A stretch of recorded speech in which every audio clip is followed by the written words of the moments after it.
Brought you by UTL solar 78,000కు subsidy పొందండి. సబ్సిడీతో UTL on grid solar system ను ఇన్స్టాల్ చేసుకోండి. మార్పులు చేర్పుల్లో భాగంగా తనది కాని చోట వచ్చి పడ్డారు. ఊహించని ఓటమిని ఎదుర్కొన్నారు. పోనీ తాజాగా మళ్లీ మొదలైన మార్పులు చేర్పుల్లో సొంత ఇలాఖాకు వెళ్లే అవకాశం ఉందా అంటే అది కనిపించడం లేదట.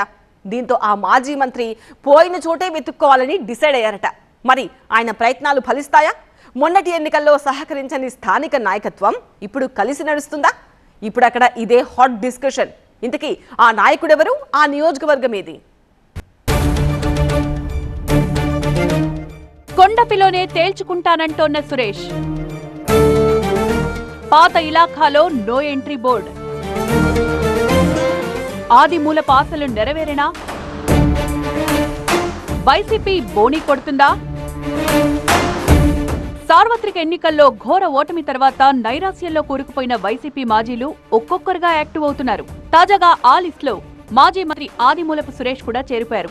గత ఎన్నికలకు ముందు ఎర్రగొండపాలెం నుంచి కొండపికి ట్రాన్స్ఫర్ అయిన సురేష్ ఎన్నికల్లో ప్రతికూల ఫలితం రావడంతో కొన్నాళ్లు సైలెంట్ అయ్యారు. అయితే అధిష్టానం మార్పుల విషయంలో వెనక్కి తగ్గి నేతలందరినీ పాత ఇలాఖాలకు పంపిస్తుండటంతో సురేష్ కూడా మళ్లీ ఎర్రగొండపాలెం వెళ్తారనే టాక్ వినిపించింది. అయితే అక్కడ ఇటీవల ఎన్నికల్లో పోటీ చేసిన తాటిపర్తి చంద్రశేఖర్ పక్కకు తప్పుకునే పరిస్థితి కనిపించడం లేదట. ఆయన సైతం అక్కడే తేల్చుకునేందుకు బలంగా ప్రయత్నాలు మొదలుపెట్టారట. దీంతో చేసేదేం లేక కొండపిలోనే పోరాటం చేయాలని ఫిక్స్ అయ్యారట మాజీ మంత్రి సురేష్. ఓటమి తర్వాత పొలిటికల్ పరిస్థితులను బేరీజు వేసుకున్న ఆదిమూలపు సురేష్ కొండపిలో వైసీపీ జెండా ఎగరేయడమే లక్ష్యంగా కార్యాచరణ మొదలెట్టారట. ఆ దిశగా ఫ్యాన్ కు రిపేర్లు చేస్తున్నారట. పోయిన చోటే దక్కించుకోవాలి అన్న నానుని నిజం చేసేలా నియోజకవర్గంలో పట్టు పెంచుకునేందుకు ప్రయత్నం చేస్తున్నారట. ఇప్పటికే స్థానికంగా ఉన్న 6 మండలాల వైసీపీ నేతలతో వరుస భేటీలు నిర్వహిస్తున్నారట సురేష్. మండలాలు, గ్రామ కమిటీలను ఏర్పాటు చేస్తూ క్షేత్రస్థాయిలో పార్టీకి పునర్వైభవం తెచ్చేందుకు చర్యలు తీసుకుంటున్నారట ఈ మాజీ మంత్రి. వారంలోగా సింగరాయకొండ మండలంలోని 10 గ్రామాల నేతలను పిలిచి మాట్లాడిన సురేష్ పనిలో పనిగా పార్టీలో అసమ్మతి నేతలను కూడా పిలిపించి మీ నిర్ణయాలకు కూడా విలువిస్తామంటూ భరోసా ఇస్తున్నారట. ఇచ్చిన హామీలు అమలు చేసేలా ప్రభుత్వంపై పోరాటం చేద్దామంటూ కార్యకర్తలకు ధైర్యం నూరిపోస్తున్నారట. వేరే దిక్కు కనిపించకపోవడంతో సురేష్ కొండపికే గట్టిగా ఫిక్స్ అయినట్లు కనబడుతోంది. సహకారం విషయంలో నాయకులెవరైనా తోక జాడిస్తే ఊరుకునేది లేదంటూ గట్టిగానే హెచ్చరికలు జారీ చేశారట మాజీ మంత్రి. గతంలో ఓ నాయకుడు, ఇప్పుడు ఇంకో నాయకుడు, రేపు మరో నాయకుడు అంటూ జట్లు కట్టద్దని, అలాంటి వాళ్లెవరైనా ఉంటే వెళ్లిపోవచ్చని కరాఖండిగా చెప్పేశారట. గత ఎన్నికల్లో నేతల మధ్య సమన్వయం లేకపోవడంతోనే ఓటమి చెందినట్లు భావిస్తోన్న సురేష్ ఆ విషయంలో తగిన జాగ్రత్తలు తీసుకుంటున్నారట.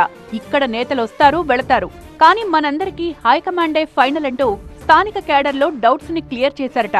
నేతల సిగపట్లు, టిక్కెట్టు కోసం నాయకుల అలకల వల్లే కొన్ని దఫాలుగా ఇక్కడ పార్టీ ఓడిపోతోందని, మున్ముందు అలాంటి పరిస్థితులు రాకుండా చూసుకోవాలని హితబోధ చేస్తున్నారట.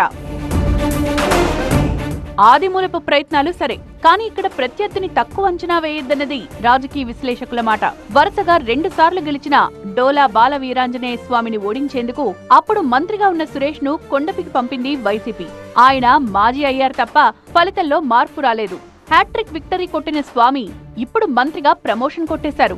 అలాంటి నాయకుడిని ఢీకొట్టాలంటే వైసీపీ చాలా కష్టపడాల్సి ఉంటుంది. ఎందుకంటే పార్టీ ఆవిర్భావం నుంచి ఇక్కడ వైసీపీ బోణీ కొట్టలేదు. ప్రతిసారి అంతర్గత కుమ్ములాటలు, వలసొచ్చిన అభ్యర్థితోనే దెబ్బైపోతూనే ఉంది. అయితే మొన్నటెన్నికల్లో ఓటమితో గుణపాఠం నేర్చుకున్న పార్టీ శ్రేణులు, నాయకులు ఇప్పుడు ఒక్కటవుతున్నట్టే కనబడుతోంది. వైసీపీ టికెట్ కోసం పోటీ పడిన మాదాసి వెంకయ్య, వరికోటి అశోక్ బాబు గతంలో పరస్పరం దాడులు చేసుకునేదాకా వెళ్లారు. ఇలాంటి పరిస్థితుల్లో కొండపుకొచ్చిన సురేష్ ఆ కుమ్ములాటలతోనే ఓటమిని మూటగట్టుకున్నారు.